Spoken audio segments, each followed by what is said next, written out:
$450. That isn't the price of a single textbook. That isn't the cost of a monthly meal plan. In 1968, that was the tuition for a full year at a top-tier public university. Imagine walking into the bursar's office smelling the floor wax and old paper, slapping down a stack of cash you earned just by lifeguarding for 3 months, and walking out completely debt-free. You owned your future before you even graduated. But somewhere between the bell-bottoms and the iPhone, that deal was shattered. What was once a rite of passage has become a life sentence of financial servitude, and the worst part, it wasn't an accident. Welcome to the era where a minimum wage job was a golden ticket. Close your eyes and picture it. It's June 1970.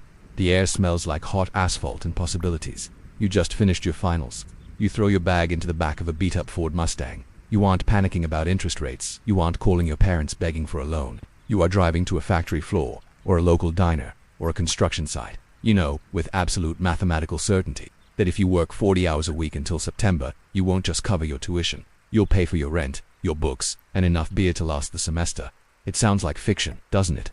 If hearing those numbers makes you feel a mix of disbelief and anger, hit that like button right now. It helps us get this truth out to more people who need to understand exactly what was taken from them. Because what we are looking at isn't just inflation. It is a fundamental shift in the American soul. Let's look at the character of this era. Let's call him Jim. Jim isn't a genius. He isn't rich. His dad works at the steel mill. His mom is a secretary. Jim got a job at a gas station pumping fuel. In 1970, the federal minimum wage was $1.60 an hour. Adjusted for inflation, that is powerful purchasing power, but the raw number is what matters compared to the bill. To pay for a year at a standard public college, Jim needed to work roughly 300 hours. That is about 7.5 weeks of full-time work. That's half a summer. The rest of the money, that was for a car. That was for dates. That was for savings. Today, a student would have to work over 2,500 hours at the federal minimum wage to pay for that same degree. That is more than a year of working 24/7 without sleeping or eating. Jim didn't have to be exceptional to succeed. He just had to participate. The system was designed to lift him up, not hold him down. The libraries were cathedrals of public funding, built with the explicit purpose of creating an educated middle class that could outthink and outbuild the rest of the world. The aesthetic of the campus back then reflected this. It wasn't about luxury dorms with climbing walls and lazy rivers. It was utilitarian. It was serious. The lecture halls were filled with cigarette smoke and heated debates, not anxiety about credit scores. Students protested the war. They protested civil rights violations. But they rarely protested tuition hikes because tuition was effectively an afterthought. It was a nominal fee, a token gesture of commitment. But looking back at the Kodachrome photos of smiling graduates in their caps and gowns, there was a ghost in the frame, a shadow creeping in from the edges. While Jim was stacking his cash and planning his future, policymakers in closed boardrooms were staring at spreadsheets. They saw this wave of educated, liberated young people not as a national asset, but as a liability. They saw a budget item that could be cut. They saw a market that could be exploited. The summer of freedom was about to end, and the winter of debt was approaching fast. Most people think this happened gradually, a slow slide into expensiveness. They are wrong. There was a turning point, a specific moment in time where the philosophy changed from education as a right to education as a business. And Jim, in his innocence, had no idea that the ladder he just climbed was about to be pulled up right behind him, leaving generations stranded on the ground. To understand the magnitude of the theft, we have to look at the treasure itself. It wasn't just tuition that was affordable. The entire texture of daily life was different. It was heavier, more substantial. When Jim walked into an electronics store in 1972 to buy a stereo receiver, he wasn't buying a piece of disposable plastic that would brick itself in 2 years. He was buying wood, brushed, aluminum, and glass. He was buying something that, 50 years later, would still be working in a collector's living room. The purchasing power of his dollar didn't just buy goods, it bought permanence. Let's step into Jim's apartment. He splits a 2-bedroom unit near campus with a friend. Their rent, about $115 a month, total. Split 2 ways. Jim pays less than $60 to have a roof over his head. Even on a part-time wage, that is barely a nuisance. It didn't require a credit check that dug into his soul, and it certainly didn't require a guarantor. Housing was a utility, not a speculative asset class designed to bleed the young dry. And if you think this sounds like a fantasy, leave a comment below with what you're currently paying for rent. Let's see the difference a few decades make. Because back then, the math simply worked. The ratio between income and survival costs was loose. There was breathing room. If Jim's car broke down, a massive Chevy Nova that got 12 miles to the gallon, Buck could drive through a brick wall. He could fix it himself with a wrench and a manual. He didn't need a computer diagnostic tool or a subscription service to heat his seats. The University of California system, arguably the best public education network in the world, was tuition-free for residents until the late 1960s, even when fees were introduced. They were laughable by modern standards. We are talking about incidental fees, a few $100s a year. This created a specific psychological environment. Students weren't customers. Professors weren't service providers. The campus was a place of intellectual risk because there was no financial risk. You could study philosophy, art history, or theoretical physics without the gnawing fear that you would never pay off the loans required to learn them. Food tasted different too. This might sound like nostalgia talking, but look at the data. The widespread use of high-fructose corn syrup hadn't fully taken over the supply chain yet. Meat was locally sourced, not because it was a hipster trend, but because that's just how logistics worked.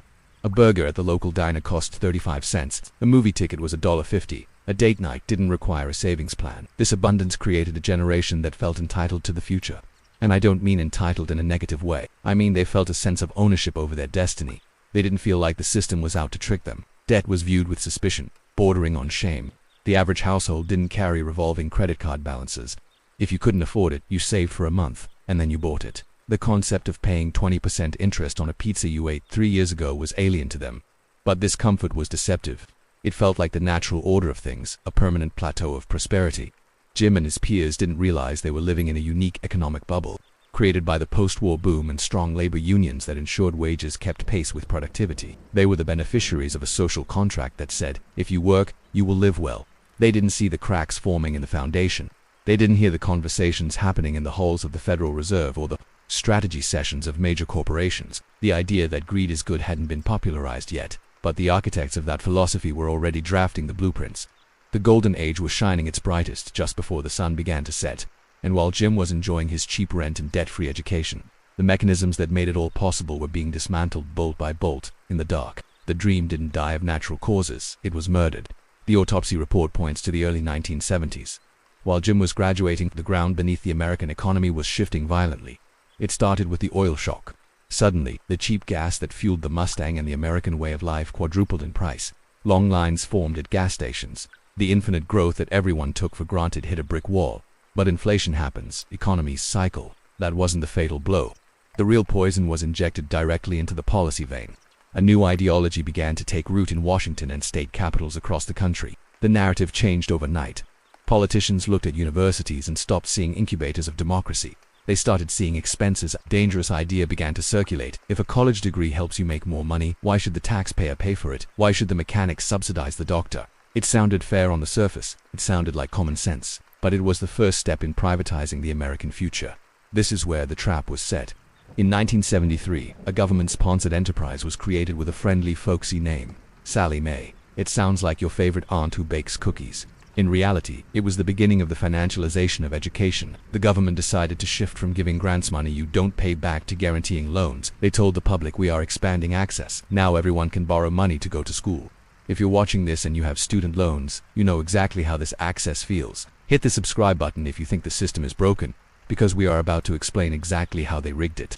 By turning students into borrowers, they did something catastrophic to the market. They broke the price ceiling. Think about it. If you have to pay $500 cash for tuition, the university cannot charge $5,000 because nobody has that cash. The price is tethered to reality. But if the bank hands you a check for $5,000 and says pay us back in 10 years, suddenly the university can charge whatever they want. And they did. The moment easy credit flooded the market, colleges realized they had a blank check. They didn't have to keep costs down anymore. They could build the stadiums, hire the administrators, and bloat the bureaucracy. Because the 18-year-olds were signing the checks, backed by the federal government. Simultaneously, wages decoupled from productivity.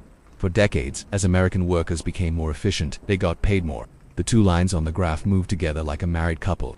Around 1973, they filed for divorce.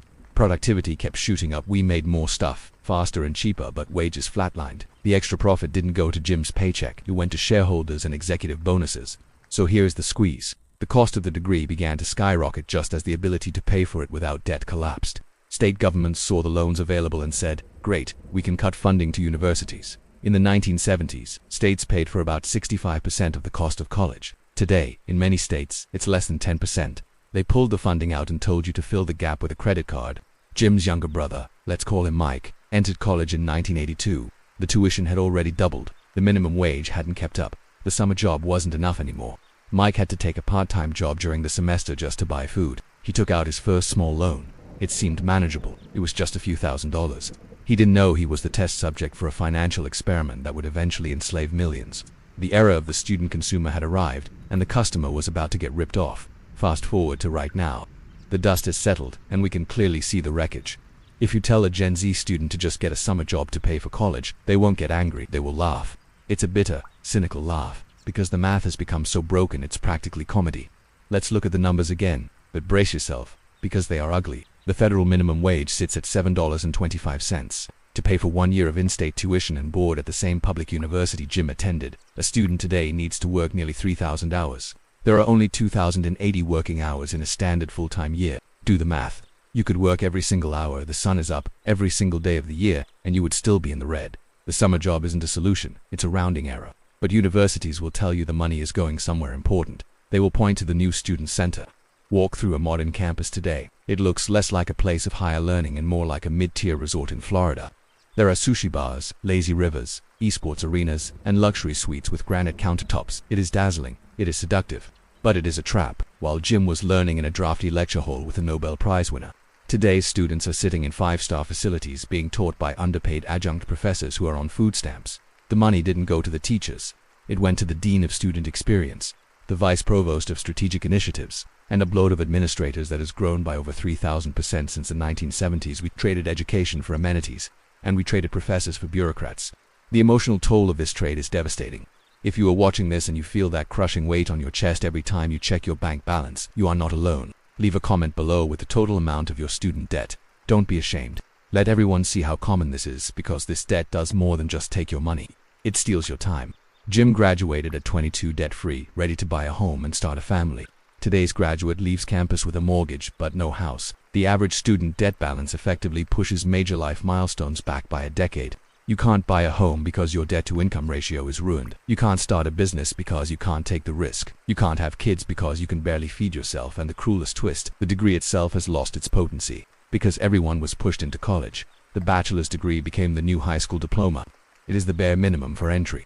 So now, to get the job Jim got with a high school diploma, or Mike got with a BA, you need a master's degree. More years, more loans, more interest. We created a system where the path to the middle class requires you to mortgage your future to a bank before you can legally drink a beer. The American dream used to be a promise: work hard and you will rise. Now for millions of young people it feels like a predatory contract they signed before they understood the terms. The ladder hasn't just been pulled up, it's been broken into pieces and sold back to us as firewood. Jim is retired now. He lives in a house he bought in 1976 for 3 times his annual salary, a house that is now worth 20 times the annual salary of the students passing by his front porch. When he looks at his grandchildren, he sees the anxiety in their eyes. He sees the hesitation. He sees a generation that has been trained to be afraid of the mailbox because that is where the bills come from. This isn't about blaming Jim. He played by the rules of the time. This is about mourning what was lost. We didn't just lose cheap tuition. We lost the freedom to fail. In the 1970s, you could pick the wrong major, drop out, work for a year, and go back. You could experiment with your life because the cost of entry was low. Today, one wrong move, one extra semester, one change of heart, and you are financially crippled for decades. We have turned the period of young adulthood, which should be about exploration, into a high-stakes gamble where the house always wins. The defenders of the current system will talk about market rates and investment aura, but they missed the point entirely. Education was never meant to be a business transaction. It was a societal investment. The GI Bill and the public university systems were built on a simple premise: an educated citizen makes the whole country richer, safer, and better. By turning education into a luxury product, we haven't just hurt the students, we have hurt the nation. We are missing out on the artists, the engineers, and the thinkers who never pursued their dreams because they couldn't afford the ticket to ride. And this brings us to the most painful realization of all. The economy that allowed a summer job to pay for a degree wasn't a magic trick. It was a choice. It was a policy. It was a time when the prosperity of the country was shared, not hoarded. We had the money then, and we have even more money now. The difference is simply where we decided to send it. I want you to imagine, just for a second, what your life would look like right now if you had zero student debt. If every dollar you sent to a loan servicer stayed in your pocket. Would you own a home? Would you travel? Would you start that business you talk about with your friends? Tell us in the comments what you would do with your freedom. Read the other comments. Look at the explosion of creativity in life that is being suppressed by monthly payments. The tragedy of the lost past isn't that we can't go back. Time only moves forward. The tragedy is that we have convinced ourselves that this current nightmare is normal. It is not normal. It is an anomaly in the history of progress. We are the first society in modern history to tell our children that if they want to learn, they must be punished. As the sun sets on this story, we are left with the ghost of that 1970 summit, the smell of the asphalt, the money in the pocket, the open road. It serves as a reminder that things don't have to be this way. The ladder wasn't broken by accident. It was dismantled by design. And if it was built once, it can be built again. But until then, we are left looking at the receipts of a stolen future, wondering when the bill will finally be paid in full.